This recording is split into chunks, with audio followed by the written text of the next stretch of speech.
आदरणीय डीजी महोदय, मुख्यालय और जिला के मेरे साथी, मीडिया के सदस्यगण, हमारे प्यारे गृह रक्षक अग्निक और उनके परिवार, आज मैं आपके सामने बिहार गृह रक्षा वाहिनी एवं अग्निशमन सेवा का वार्षिक प्रतिवेदन प्रस्तुत कर रहा हूं।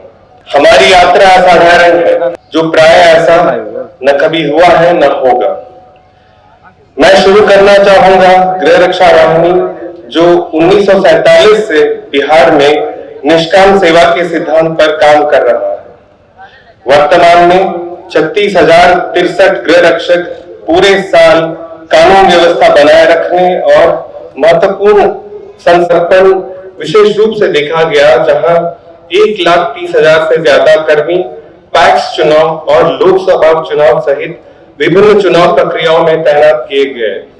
मुझे यह बताते हुए खुशी हो रही है कि 2006 से लंबित चल रहे विभिन्न विज्ञापन की भर्ती पूरी हो गई है और करीब 10,000 गृह रक्षकों की भर्ती हो गई है। इसका सारा श्रेय डीजी महोदय को जाता है, जिन्होंने इस समस्या का समाधान किया एवं गृह रक्षक बल को जीवन दान दिया। हमारी कार्यशैली में पारदर्शिता बढ़ाने के लिए राज्य सरकार ने ई कमान की स्वीकृति दी थी। ई कमान डेटाबेस से ड्यूटी बांटने में काफी पारदर्शिता आई है। इसकी सफलता के बाद सरकार ने ई कमान के दूसरे चरण होमगार्ड सूचना प्रबंधन प्रणाली HGIMS की स्वीकृति दी है, जो अब सभी जिलों में लागू किया जा रहा है। डीजी महोदय के नेतृत्व में बुनियादी ढांचे के विकास में अभूतपूर्व प्रगति हुई है। अभी जो जिला समादेष्टा कार्यालय परिसर बन रहे हैं, उनमें पुरुष और महिला गृह रक्षक के लिए अलग अलग बैरक है, जिनमें मेस, रसोई घर और सफाई की पूरी सुविधाएं हैं। नवादा में 10 करोड़ रुपए एवं अरवल में 8 करोड़ रुपए की निर्माण परियोजनाएं 95% पूरी हो चुकी है। सारण, कटिहार, मुंगेर और औरंगाबाद में करीब 40 करोड़ रुपए की नई भवनों के लिए प्रशासनिक स्वीकृति मिल गई है। पुरानी गाड़ियों की जगह लगभग 3 करोड़ रुपए की लागत से 14 नई गाड़ियों का क्रय किया जा रहा है। डीजी महोदय हमेशा जोर देती है कि गृह रक्षक एक सम्मानित बल होना चाहिए, जो प्रशिक्षण, आधुनिकीकरण एवं अनुशासन से धीरे धीरे सच होते जा रहा है। इसी के अंतर्गत आधुनिक प्रस्ताव भी है। इसके तहत शुरुआत के तौर पर DIG और कमांडेंट दूसरे राज्यों का भ्रमण करेंगे और जल्द ही एक प्रस्ताव देंगे। इसमें वर्दी को बदलकर उसे अधिक आधुनिक बनाना और गृह रक्षक में विशेष इकाइयां जैसे commando unit, band unit, fire unit, trades unit, driver unit, आपदा प्रबंधन यूनिट, प्रतिष्ठान सुरक्षा यूनिट आदि बनाना शामिल है। शुरुआत के तौर पर विशेष बटालियन में रिक्तियों के लिए रोस्टर मंजूरी पूरी हो गई है और जल्द ही इस उद्देश्य से ये रिक्तियां पूरी की जाएंगी। डीजी महोदय का प्रशिक्षण पर विशेष ध्यान है। प्रशिक्षण की सुविधाओं का काफी विस्तार किया जा रहा है। बिट्टा के केंद्रीय प्रशिक्षण संस्थान में नई सुविधाएं होंगी, जिनमें 500 महिलाओं की बैरक, 1000 पुरुषों की बैरक, कंप्यूटर प्रशिक्षण भवन, अस्पताल के वार्ड और परेड ग्राउंड शामिल है। बिट्टा एवं 4 क्षेत्रीय प्रशिक्षण केंद्रों में ऑब्स्टैकल कोर्स बनाए जा रहे हैं। भागलपुर, बांका, रोहतास और किशनगंज सहित कई जिलों में गृह रक्षक कार्यालयों के लिए जमीन अधिग्रहण का कार्य पूरा हो चुका है। सेना के सेवानिवृत्त कर्मियों को प्रशिक्षक के रूप में शामिल करने की पहल डीजी महोदय की थी। मुझे बताते हुए खुशी हो रही है कि प्रशिक्षकों का मानदेय, जो काफी समय से लंबित था, उसे सरकार ने स्वीकृति दे दी है और आवंटन भी प्राप्त हो गया है। कुल स्वीकृत 32 प्रशिक्षकों में से 13 प्रशिक्षक कार्यरत हैं एवं बाकी के नियुक्ति के संबंध में कदम उठाए जा रहे हैं। कल्याण हमेशा डीजी महोदय की सबसे बड़ी प्राथमिकता रही है। हमारे कल्याण योजनाओं में काफी बढ़ोतरी हो गई है। 2024 के लोकसभा चुनाव के दौरान 15 शहीद गृह रक्षकों के परिवारों को 15 लाख कुल 2.25 करोड़ रुपए का भुगतान किया गया। इसके अलावा 72 घायल बीमार गृहरक्षकों को बड़े अस्पतालों में इलाज की सुविधा दी गई। चुनाव के दौरान गृहरक्षकों के आवासन, पानी, खाना का अच्छा प्रबंध किया गया और जहां जहां कोई परेशानी हुई तो डीजी महोदया ने स्वयं डीएम और एसपी से बात की। बीमारी या दुर्घटना से ड्यूटी के दौरान मृत्यु होने पर 4 लाख अनुग्रह अनुदान राशि देने का प्रावधान है, जिसके तहत इस साल जनवरी से अब तक 195 परिवारों को लगभग 8 करोड़ रुपए का भुगतान किया गया है तथा 228 आश्रितों को अनुकंपा पर नियुक्त किया गया है। 60 साल में रिटायर होने वाले गृहरक्षकों को एक मुश्त 1.5 लाख रुपए दिए जाते हैं। इस साल 3000 सेवानिवृत्त गृहरक्षकों को लगभग 45 करोड़ रुपए दिए गए हैं। एक महीने पहले करीब 5000 गृहरक्षक सेवानिवृत्त लाभ का इंतजार कर रहे थे। जैसे ही ये जानकारी डीजी महोदया को के ध्यान में आया तो उन्होंने निर्देश दिया कि साल के अंत तक बकाया शून्य कर दिया जाए। मुझे बताते हुए खुशी हो रही है कि तब से करीब 2500 सेवानिवृत्त गृहरक्षकों को 1.5 लाख राशि का भुगतान किया जा चुका है और बाकी भी जल्द ही पूरा कर दिया जाएगा। सभी कार्यरत गृहरक्षकों को ईपीएफ का लाभ मिलता है, जिसमें 12% कर्मचारी एवं 13% सरकारी योगदान है। साथ ही आश्रितों के लिए बीमा और पेंशन लाभ भी है।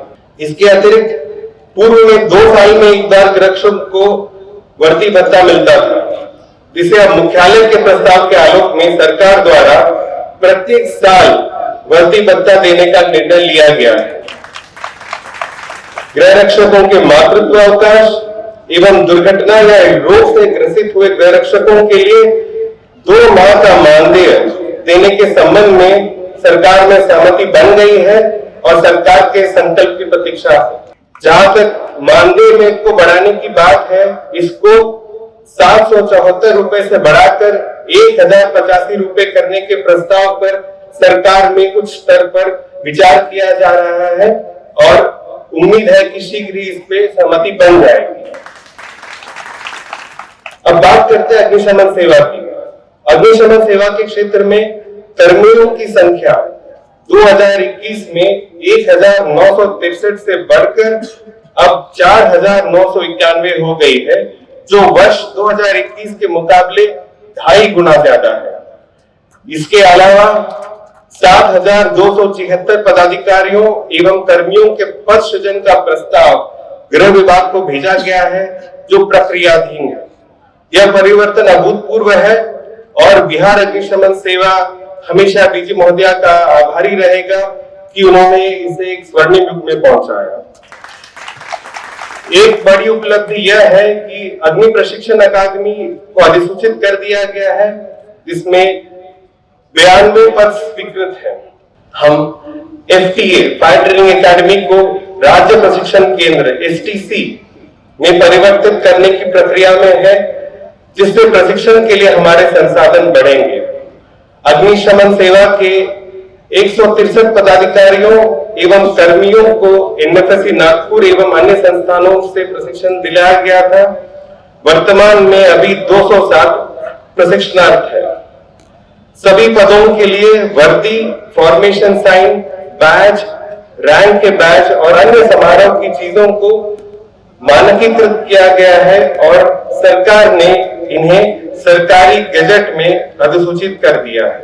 डीजी महोदया के अथक प्रयास से इतिहास में पहली बार 17 जिला अग्निशमन पदाधिकारी की नियुक्ति हुई है और मुझे उम्मीद है कि वे इस परिवर्तन को आगे बढ़ाएंगे। इसके अलावा 40 अनुमंडल अग्निशमन पदाधिकारी नियुक्त किए गए हैं एवं प्रशिक्षण ले रहे हैं। 2338 नियुक्त अग्निकों को प्रशिक्षित करते हुए विभिन्न जिलों में पदस्थापित कर दिया गया है।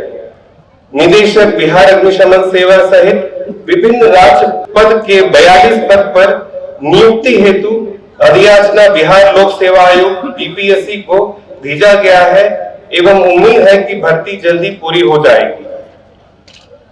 बुनियादी ढांचे का विकास बहुत व्यापक रहा है। राज्य भर में 120 अग्निशामलय स्वीकृत है। वर्तमान में 36 अग्निशामलय भवन अपने परिसर में अवस्थित है 11 नवनिर्मित अग्निशामक भवन हस्तगत कर लिए गए हैं, 11 भवन निर्माणाधीन है एवं 25 निविदा के प्रक्रिया में है। तकनीकी प्रगति के क्षेत्र में लगभग 16 करोड़ रुपए के लागत से ऑटोमेशन का कार्य अपने अंतिम चरण में है। लोदीपुर में Mumbai fire service control room की तर्ज पर एक अत्याधुनिक फायर कंट्रोल रूम बनाया जा रहा है। इस महीने के अंत तक हम ERSS से जुड़ जाएंगे और ऐसे करने वाले भारत के पहले राज्य होंगे। सभी अग्निशामक वाहनों में अब MDT टैबलेट और GPS सिस्टम लगाए गए हैं। इसके अलावा अब तक 5000 लीटर क्षमता वाले 53 नए वाटर टेंडर क्रय किए गए हैं। 2023-24 में महत्वपूर्ण उपकरणों की क्रय में water bowser, hydraulic, fire fighter helmet, BA set, fire fighting motor bike और विभिन्न संचार उपकरण शामिल थे। इस साल 78 करोड़ रुपए का क्रय होगा, जिसका उद्देश्य हमारी अग्निशामक वाहनों को ग्रामीण क्षेत्रों में गहराई तक पहुंचाना है। समुदायों से जुड़ाव मजबूत बना हुआ है। अग्नि मॉक ड्रिल किए जा रहे हैं। नुक्कड़ नाटक, पैम्पलेट, LED वाहन, रेडियो जिंगल, टीवी एवं सिनेमा विज्ञापनों के जरिए व्यापक जन जागरूकता अभियान चलाए जा रहे हैं। करीब 17,000 भवनों का फायर सेफ्टी ऑडिट किया गया है, जिसमें करीब 5,500 अस्पताल एवं 2,500 शैक्षणिक संस्थान शामिल हैं। ऑनलाइन NOC पोर्टल एवं ऑनलाइन फायर ऑडिट पोर्टल जल्द ही शुरू होने की उम्मीद है।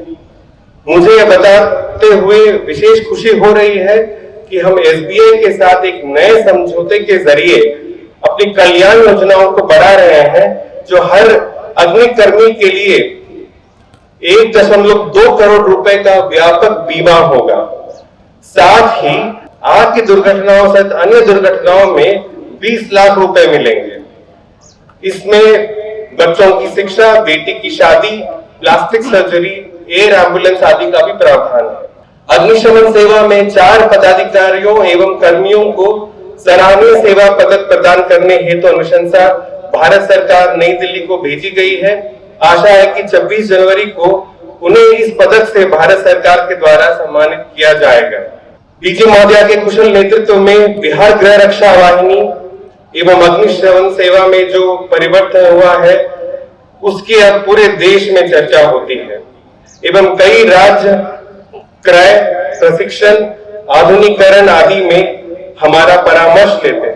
15वीं वित्त आयोग ने सुदृढ़ीकरण, आधुनिकीकरण एवं प्रशिक्षण के लिए करीब 350 करोड़ रुपए देने की सहमति दी है। जैसे हम भविष्य की ओर आगे देखते हैं, प्रक्रियाधीन भर्तियों, बुनियादी ढांचे के विकास, कल्याण एवं आधुनिकीकरण के प्रयासों के साथ परिवर्तन के प्रति हमारी प्रतिबद्धता जारी है।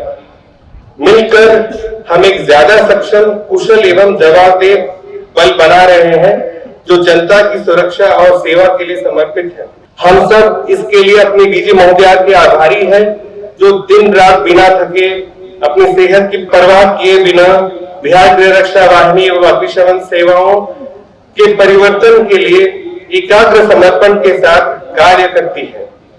बिहार गृह रक्षा वाहिनी एवं अग्निशमन सेवा के पूरे परिवार की ओर से मैं आपको धन्यवाद देना चाहूंगा, क्योंकि आने वाले समय में आपके कार्यकाल को स्वर्णिम युग माना जाएगा और हमेशा इन दिनों का अपार हर्ष से याद करेंगे कि हम आपकी टीम में इस यात्रा का हिस्सा बन सके। महोदय, आपका बहुत बहुत धन्यवाद।